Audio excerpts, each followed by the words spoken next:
Donc là, on va essayer de créer des entités, mais avant la création des entités, je vais charger mon fichier de configuration. Bon, ça, ne vous en faites pas parce que c'est juste en fait une configuration qu'il faut bon, soit vous télécharger ou bien même en fonction de la vidéo. Je vous ai donné la configuration, c'est déjà disponible là. Voilà, très bien. Donc je vais tout simplement prendre ce fichier de configuration, c'est-à-dire c'est un autre projet Spring. Spring, après je vais expliquer le contenu. Voilà, et vous le mettez ici. Voilà. Ok. L'URL, bon, on a fait JDBC, où on devait préciser trois paramètres dans drivermanager.getConnection, l'URL, le username ainsi que le password. L'URL signifie tout simplement ici, JDBC, c'est-à-dire l'accès à notre base de données. Donc, là, je vais modifier donc la base. Ça, c'est l'utilisateur de votre base de données MySQL, le mot de passe. Le connecteur, ceci va automatiquement utiliser MySQL qu'on a intégré comme dépendance. Ensuite, vous voulez également que les requêtes SQL soient affichées, vous mettez à true. C'est comme un fichier de configuration en fait Hibernate. Ici, si on met create, à chaque fois qu'on demande l'application, il va écraser et recréer. Si on met update, il va mettre à jour. Ça, c'est le dialecte de MySQL, la version 5 de MySQL. Et là, pour le moment, on ne peut pas gérer les caches. Mais dès que vous mettez l'application en production, il faut le mettre en cache pour que ça accélère en fait les accès. C'est quoi les caches? Ça permet tout simplement de booster l'application. Si vous accédez à une page une première fois et que la page n'est pas modifiée, si vous revenez pour accéder à la page à nouveau, on ne va plus encore faire des retours au niveau du serveur. On va tout simplement vous afficher ce qui est voilà, au niveau du cache. Ça permet tout simplement d'accélérer l'accès à l'application. Ok, bon, ça c'est. Ici, si par exemple, on va utiliser une base là. Si on. Si on va utiliser une base là, je vais la travailler manuellement. Est-ce qu'il est impératif de mettre le cache là? Oui, en fait, non, non. Ce cache-là, ce n'est pas pour la base, mais c'est pour l'application, l'accès aux pages, en fait. Les pages qu'on a créées. C'est ça, en fait. C'est le team leaf, l'interface, mais pas au côté base de données. C'est juste ça. Ok. Le port, bon, si, bon, ça, je l'ai commenté. Par défaut, si vous configurez Spring Security, vous avez une configuration minimale avec un user mot de passe. Vous n'avez même pas besoin de faire des configurations. Automatiquement, vous pouvez venir ici et mettre quoi? Si on dit ceci, j'espère, et le mot de passe, vous mettez passe, automatiquement, vous allez vous connecter à l'application pour le moment. Et le port également, vous pouvez le modifier de manière dynamique. C'est-à-dire la configuration Tomcat. Vous pouvez dire quoi? Tomcat utilise le port 88.8. Mais pour le moment, ça, je vais le commenter. Je vais laisser pour le moment cache à false. Ça, je laisse comme ça pour ne pas oublier parce que si vous le mettez à create, vous mettez l'application en production, vous oubliez de l'enlever, vous redémarrez l'application, vous écrasez complètement la base. Donc je vais laisser comme ça. Mais quand même, bon, comme j'utilise en fait ici une configuration par défaut de ZAMP, il n'y a pas de mot de passe, c'est route comme ça. Et la base qu'on va créer, je vais l'appeler comme ça, Saman Script, exactement comme le projet. Voilà, c'est ça la configuration de base. Okay. Après ceci maintenant, nous devons en fait créer les entités ici. Vous avez vu donc, c'est à Spring de scanner le contenu de ce fichier et de scanner également toute l'application. Mais attention, au moins de scanner l'application, il va scanner votre groupe ID, sn.easy. Si vous mettez ces entités dans sn. Un exemple ou bien com.easy, ça ne marchera pas. Il va scanner toujours votre groupe ID. Et où se trouve le groupe ID? Ça est là au niveau du fichier pom.xml. Toutes les dépendances qu'on a ajoutées sont disponibles à ce niveau. Vous avez vu groupe ID, sn.easy, artefact ID, nom du projet, avec la version, etc. Si on veut également, si la version stable, vous pouvez mettre ici la version de votre application. Okay? Et les dépendances qu'on a ajoutées, il y a Spring Boot, JPA, il y a Teamleaf, il y a Web, il y a le connecteur MySQL, parce qu'on a dit que le MySQL, c'est ça le connecteur MySQL. Et bon, ça, c'est le test en fait, le test que j'utilise. Donc, ce sont les dépendances. À chaque fois que vous voulez également ajouter des dépendances, je vais vous démontrer dans l'autre vidéo comment on fait pour ajouter. Tapez seulement dans Google, dépendance, au moins, vous copiez, vous collez ici et vous demandez l'application, c'est téléchargé. Où se trouvent ces éléments? C'est facile. Ici, tout simplement de regarder ici au niveau de Maven Dependencies. Toutes les dépendances sont là. Un exemple. Il y a MySQL Connector ou bien Persistence. pense. Bon, je vais prendre en fait Spring Data. C'est la Spring Data. Regardez très bien, pour moi, ça y est dans user Mac M2.M2. C'est-à-dire, quel que soit votre système, Spring va automatiquement créer un dossier nommé .m2. Dans ce dossier, il y a le dossier repository. Et les dépendances sont stockées là-bas sous forme de jar file. La version, c'est 2 points, connecteur extra. Tout ce qui est ajouté comme dépendance sera automatiquement ajouté ici, que ce soit pour Jackson, pour comment se fait encore, JSON, ou bien en fait Script Web, ou bien même MySQL Connector. Tout est intégré, est là, la version 8 points. C'est intégré ici. Voilà. C'est ça en fait la dépendance. Au lieu de faire des copies-coller comme ce qu'on faisait avec Tomcat, les premiers projets, parce que aussi, en fait, les serveurs d'application faisaient la même chose. Si c'est JBoss, vous n'avez pas besoin d'ajouter personne parce qu'il y a quelques éléments qui sont déjà disponibles. Maintenant, si ce n'est pas disponible, c'est à quoi d'aller copier-coller. Un exemple, lorsqu'on configurait notre data source dans JBoss, il fallait aller au niveau de layers, système, layers, etc. Créer un standalone, créer là-bas un dossier de MySQL, ajouter de MySQL Connector. Avec Maven, c'est un gestionnaire dépendant et il va vous aider tout cela. Venez au niveau du fichier pom.xml, il va télécharger et le mettre en indépendance, vous avancez. Vous, ce que vous entrez surtout, c'est côté architecture. Mais même côté code, c'est simplifié. Voilà. Ok, donc c'est ça. On va commencer maintenant par l'IE, la classe l'IE. Vous allez me dicter un peu les attributs. Mais avant ça, on va d'abord ajouter, voilà, très bien, la notation entities.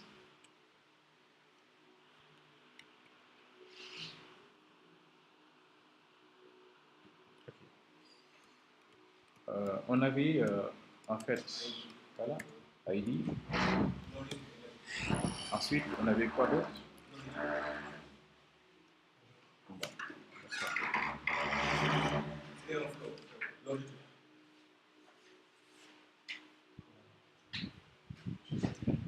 Oui, c'est pas grave. Maintenant, par défaut, je vous recommande d'utiliser Double s'il s'agit de réel.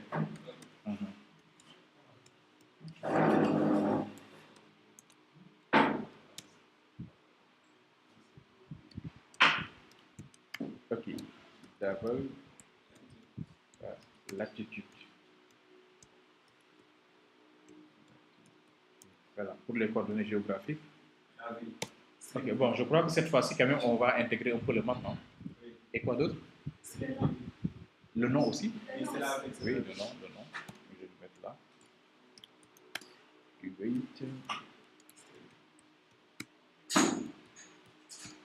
Je crois que c'est tout, n'est-ce pas? Ok, je vais générer maintenant le reste.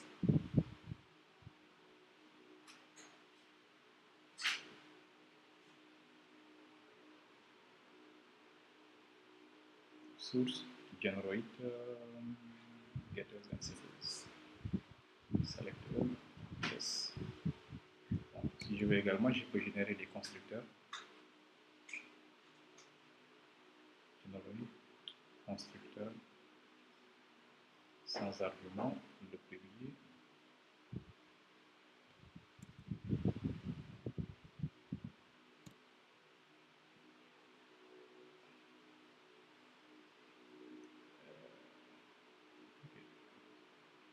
Voilà. Bon, à chaque fois que vous devez très bien utiliser un web service ou bien peut-être sérialiser vos données, c'est-à-dire les envoyer dans un serveur, je vous recommande toujours d'ajouter ça au niveau de vos entités. Voilà, implement serializer. Voilà, qui est dans java.io. Ça, c'est dans le cas où peut-être il y a des flux, des entrées et sorties, où cette classe sera utilisée dans un serveur distant ou bien en fait, dans un système distant. On sera ajouter ça. Ok, mais aussi, je crois qu'on va gérer l'ORM. Ici, on aura besoin d'une liste.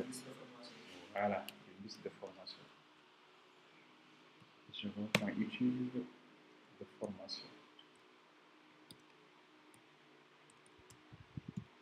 Ok, là je vais appeler formation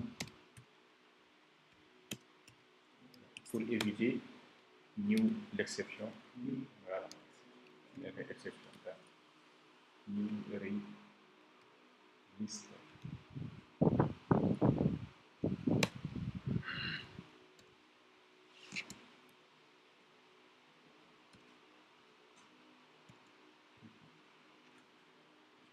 Mais aussi, on avait dit que chaque, comment ça s'appelle encore, chaque lieu sera acheté par un utilisateur. Donc là, en privé, on va déclarer aussi un user.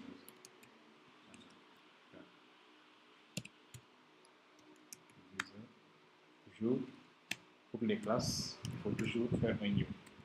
Et l'habitude de le faire. Voilà. Donc à ce niveau, je crois que c'est bon. Ce qui reste maintenant sont les annotations, n'est-ce pas? Voilà. Ici, c'est la clé primaire, donc ce sera arrobase ID, n'est-ce pas? ID. En fait, Unity value, c'est pour clé primaire, auto-incrément. Voilà. Ensuite, value.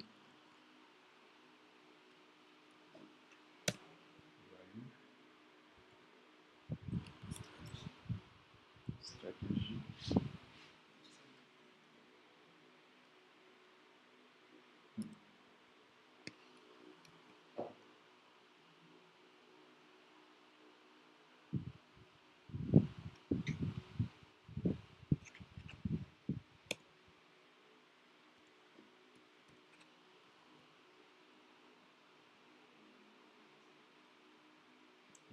Voilà. Ensuite, là, on va tout simplement dire que c'est une colonne.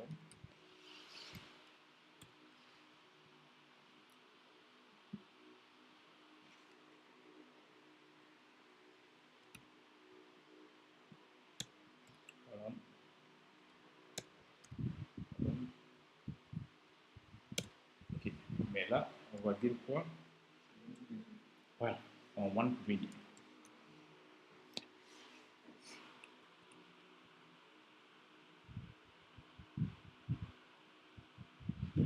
Et ici, on va dire quoi? C'est un.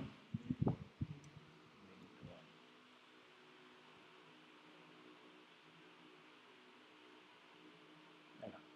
Pourquoi? Parce que on avait dit que si nous avons en fait ici des lieux, et là nous avons les utilisateurs, un utilisateur peut enregistrer plusieurs lieux de formation, chaque lieu est enregistré par un user. Donc si vous êtes au niveau de lieux, vous allez dire quoi? Many to one. Alors que si c'est lié à formation, on avait supposé que dans un lieu, on peut programmer plusieurs formations. Voilà, plusieurs de l'autre côté. Et chaque formation sera programmée dans un lieu, donc c'est un one ou many. Très bien. Donc, ce que je vais faire, je vais prendre une entité là que j'avais créée, des entités. Je duplique, je prends les annotations. Je n'ai pas ici des entités.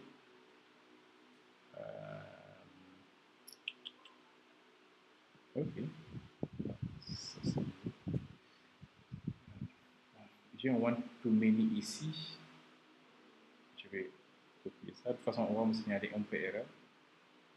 Je prends ça parce que je n'ai pas encore créé ça de l'autre côté. Voilà. Je copie ça. Ça fait pour le many to one.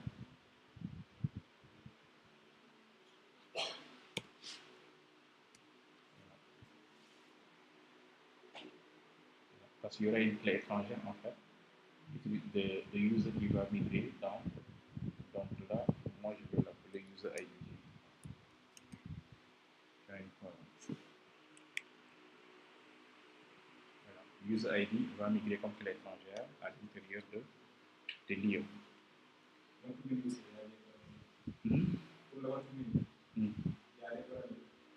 Oui, oui c'est le one to many en fait. Maintenant c'est le many to one maintenant.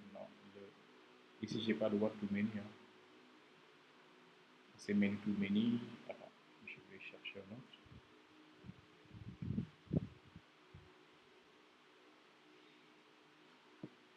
C'est pas grave, je peux le saisir. Okay. Donc là c'est non, c'est un parenthèse. Ah, très bien.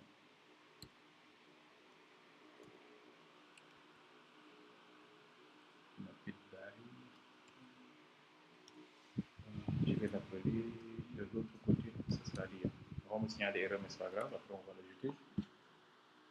Parce que ça n'existe pas, il ne va pas le voir. Heureusement, ok, donc. Ouais. Ok, c'est du bon.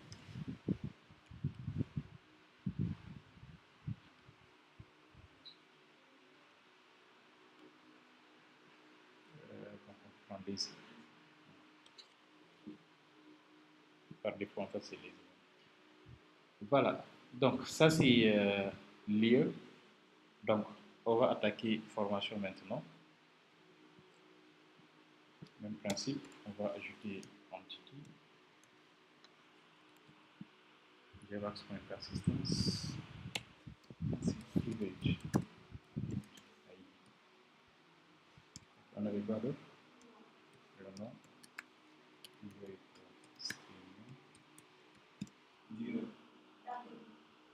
Date.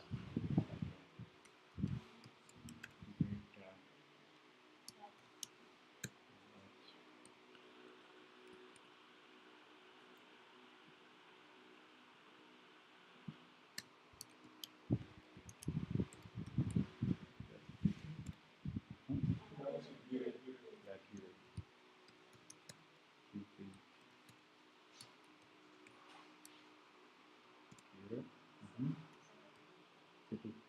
Voilà, très bien. Maintenant, on va ajouter les lieux maintenant.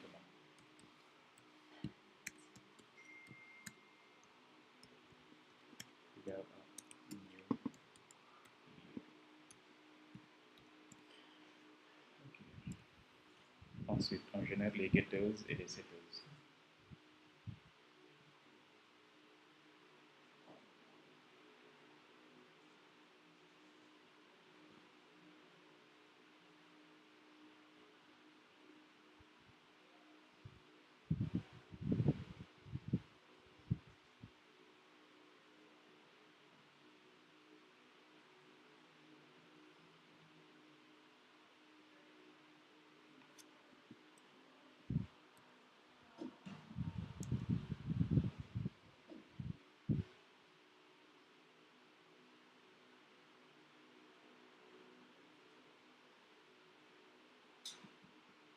Voilà.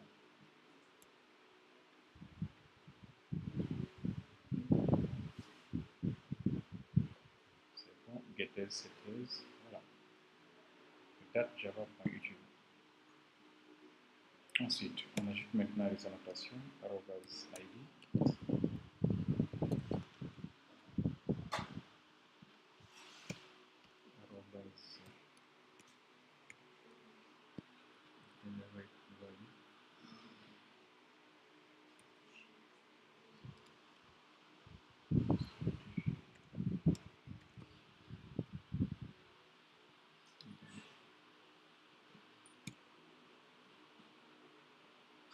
Ensuite,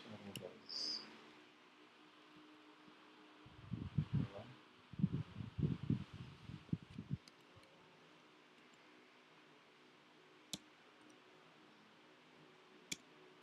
Ok. La date, vous avez pu gérer, n'est-ce pas? On va ajouter une annotation. Ouais. Ici, pour lire maintenant, c'est minute one.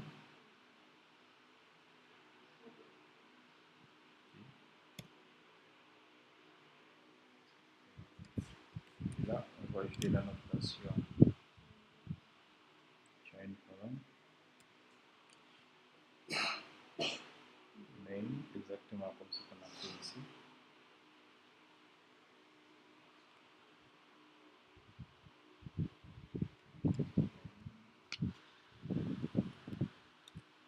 Regarde, donc on va l'appeler billet ID.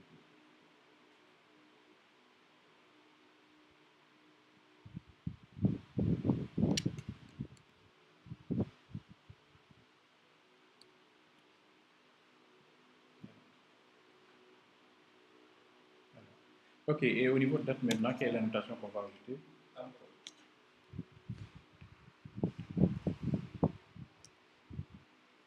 Ok. Temporal. Ça va prendre comme date. Très bien. Ok, ça c'est pour avoir le format date, si vous voulez également date time ou bien time select. Ok, donc après ça, on va attaquer maintenant. Et c'est bon, on va ajouter maintenant, attaquer row.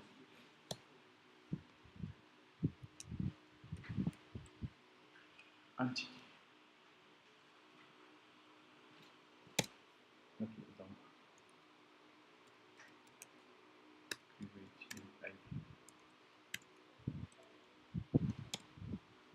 Ensuite, create string name. Je crois que ça suffit. C'était ça, n'est-ce pas? Voilà. Ensuite,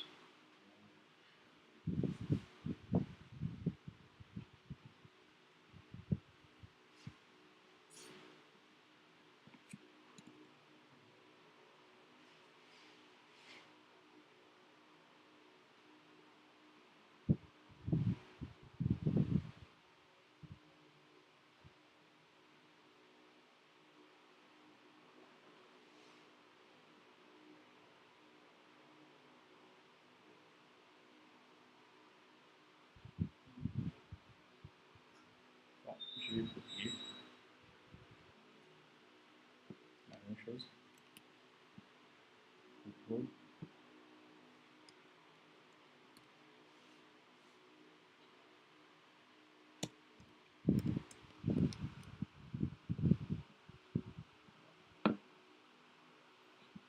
C'est tout.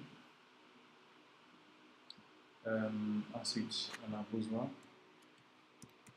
d'un rôle. Très bien. Un rôle peut être lié à plusieurs utilisateurs. Donc là, je vais mettre ici user. Pour préciser en fait la liste des utilisateurs affectés à associés à ce rôle.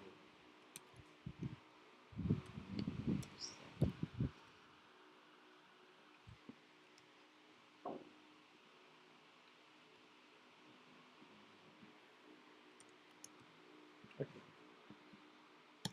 Et là maintenant, c'est un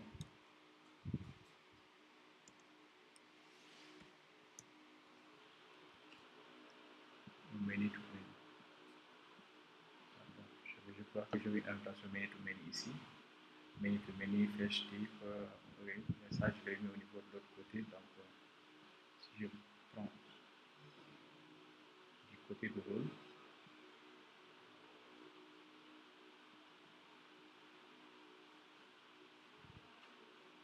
donc, je laisse comme ça. Je vais maintenant attaquer user, many to many, je laisse comme ça et je vais attaquer user pour aller vite. Je vais un peu copier les éléments qui sont là.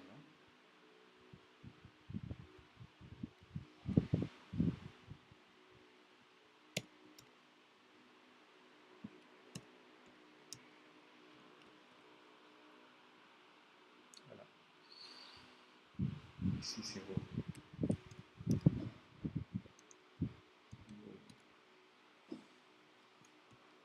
Ce sont les rôles. Il y a aussi les rôles.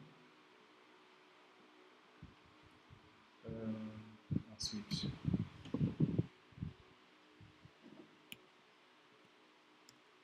on avait besoin de prénom. Je crois qu'on avait besoin de l'email, n'est-ce pas? Voilà.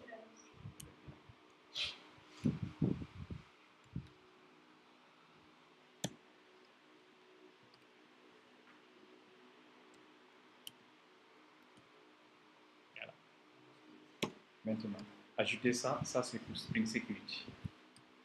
In étape.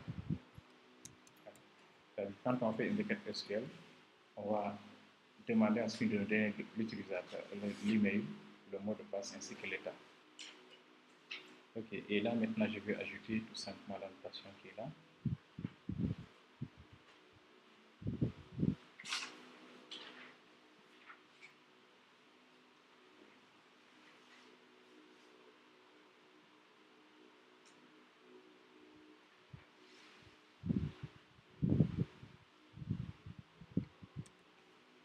Et je colle ici.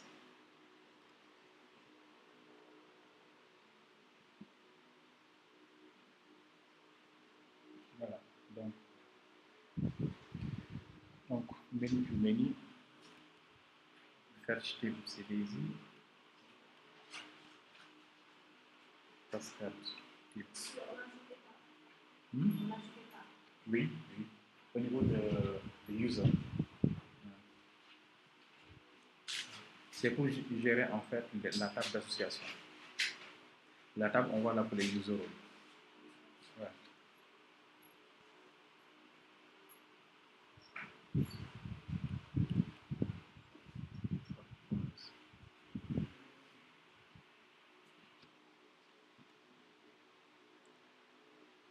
Logs persistence, logs persistence.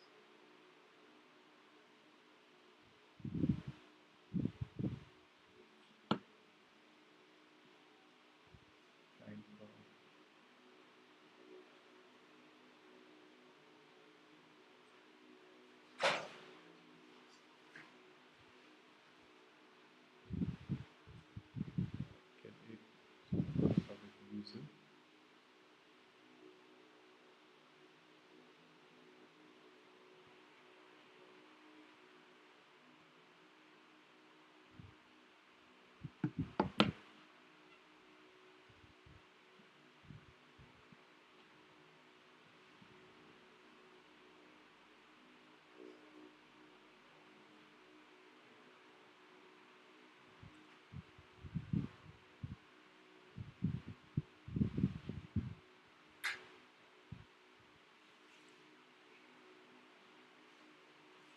Ah, d'accord, c'est parce qu'il y a un problème.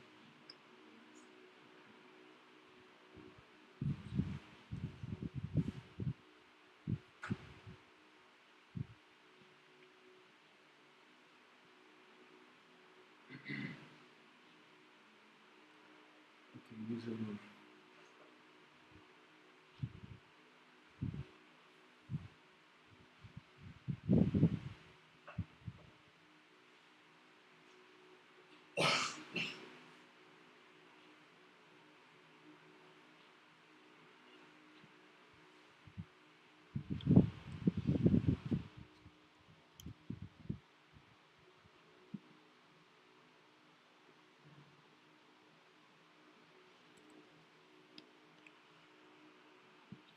Hop, point.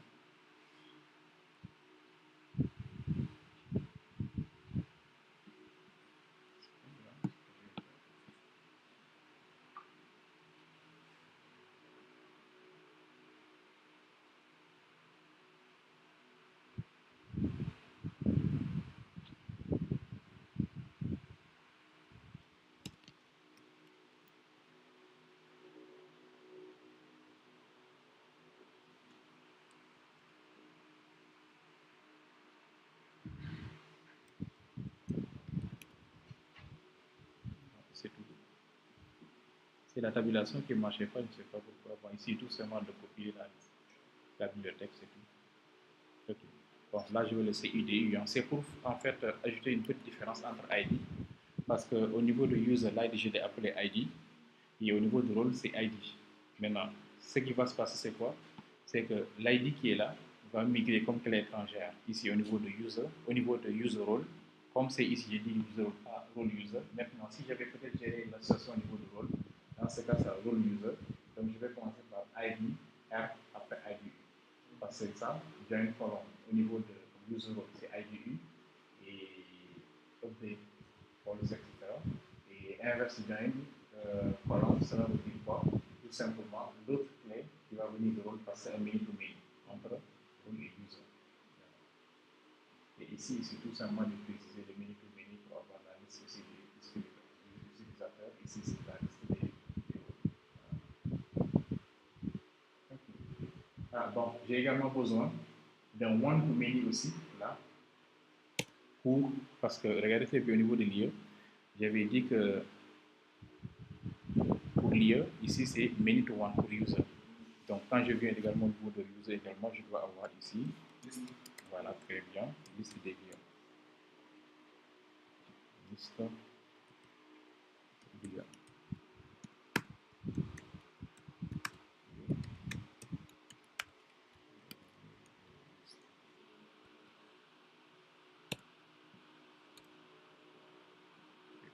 Et là maintenant la notation c'est one, many to many. Donc c'est une clé étrangère maintenant, je vais préciser le mapping by. Et le mapping by au niveau de l'IE, ça s'appelle user.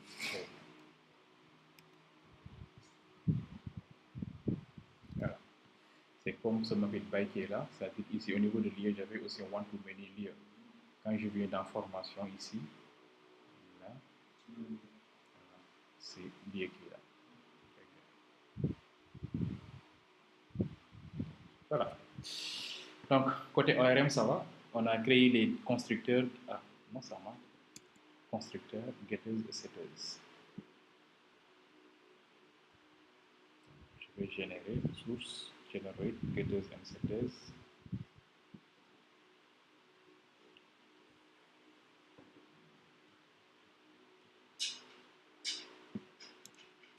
Ensuite, je vais générer les constructeurs.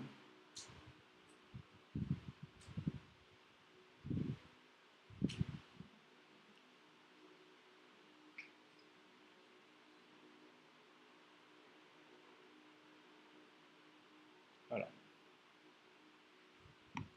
Et enfin, implements,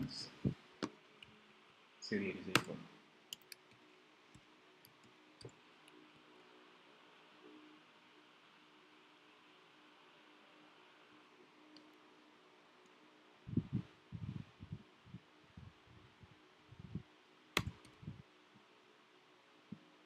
Information ici.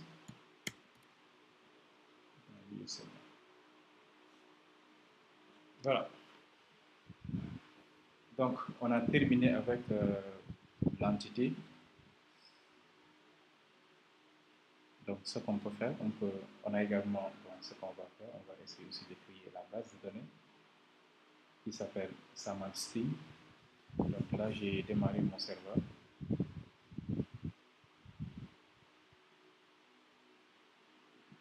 Je démarre les deux services. Apache MyStream.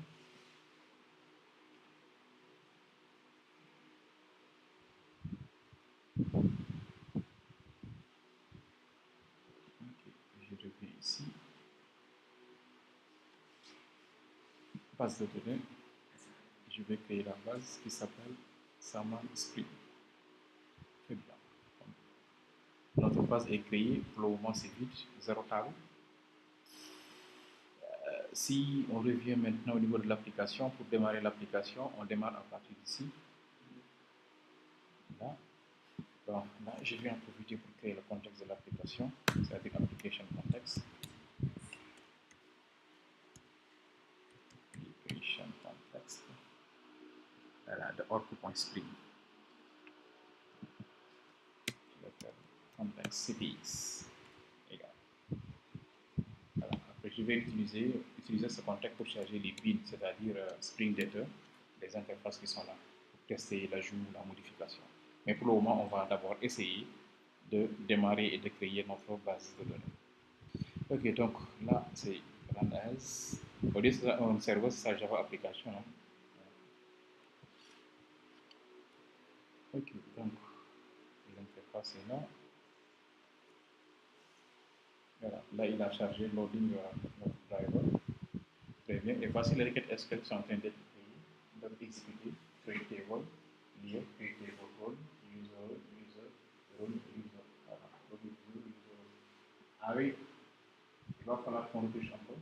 Il a créé user et role user, c'est pas normal. Il a créé user et role user. Apparemment, c'est le même one to many qu'on a fait de l'autre côté en fait. On a répété one to many, many to one. Donc, si je vais au niveau de la base et que je clique, voilà, vous avez vu, role user, vous avez vu pourquoi? Parce qu'on a répété les one to many, many to one de part et d'autre. Voilà, mais quand même, bon, là, c'est.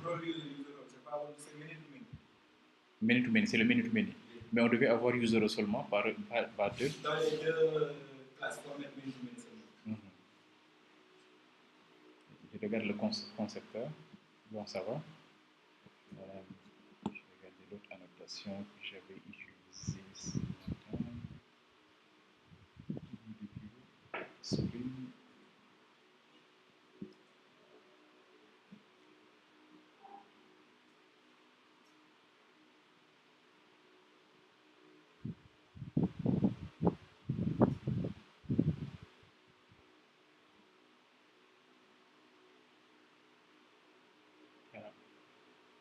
C'est le même headline, c'est l'annotation qu'on a omis.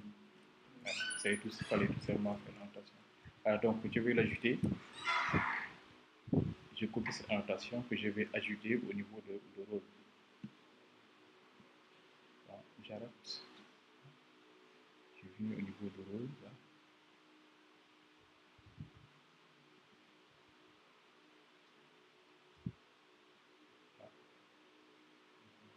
Là. Ici, j'ajoute la notation. Bon, c'est pas grave comme là, je vais importer.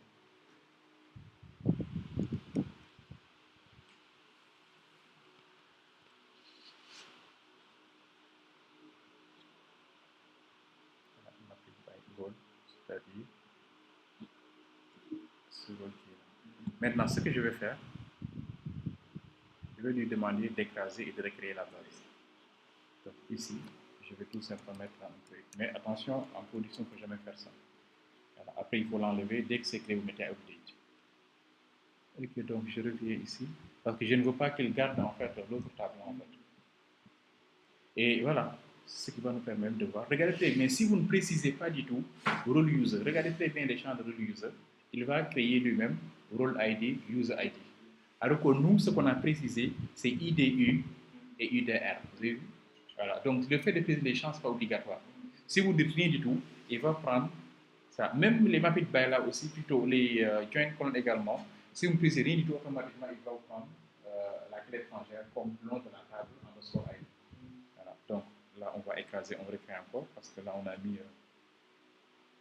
ici, on a mis create. Donc, je reviens l'application et bon, j'arrête tout. Et je démarre.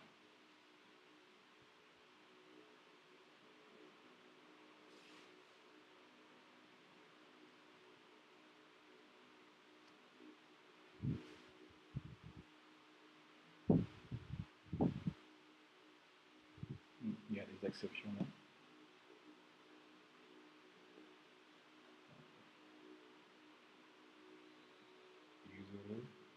User role. Bon, c'est pas grave, je vais complètement écraser et recueillir. Si je clique ici, le rôle user est toujours là. C'est ce que je vais faire. Comme il n'y a pas de données dans la base,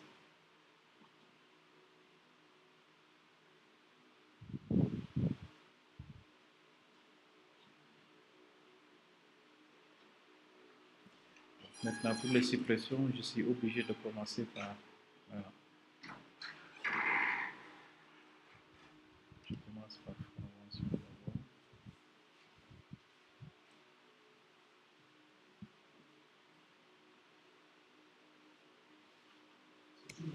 Voilà. Pour les suppressions, maintenant, quand vous supprimez, il faut commencer par là où il y a les clés étrangères.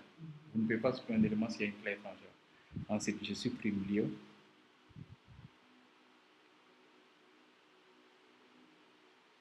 Voilà. Et là, j'efface user role et role user aussi. Voilà. Et je termine par cette heure-là. Voilà. Ce qui fait que je peux revenir dans mon application et redémarrer. Clear.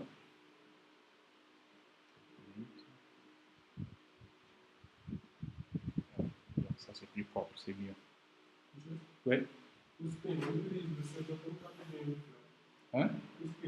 Oui, c'est ton cas. C'est ton cas. C'est automatiquement intégré, quoi. C'est le web, c'est l'annotation web en fait. Plutôt la dépendance web. Voilà. Là maintenant vous avez vu qu'il y a deux user roles qui est créé. Donc si je reviens au niveau de mon interface, la base, voilà, il n'y a que user role, c'est bien créé. Je reviens au niveau du concepteur. Comme ça. Il y a user ici. Ça, comme ça. Formation. Voilà. Et la base est très bien créée.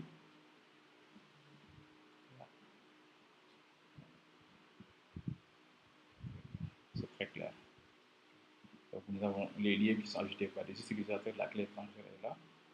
Chaque formation est dans un lieu, se déroule dans un lieu. Et nous avons la liaison entre plusieurs rôles qui est là, c'est-à-dire un utilisateur peut avoir plusieurs rôles. Le même rôle peut être également attribué à plusieurs utilisateurs. Donc c'est bien créé, c'est clair, c'est propre. Donc je vais arrêter la vidéo parce que ça commence à être long.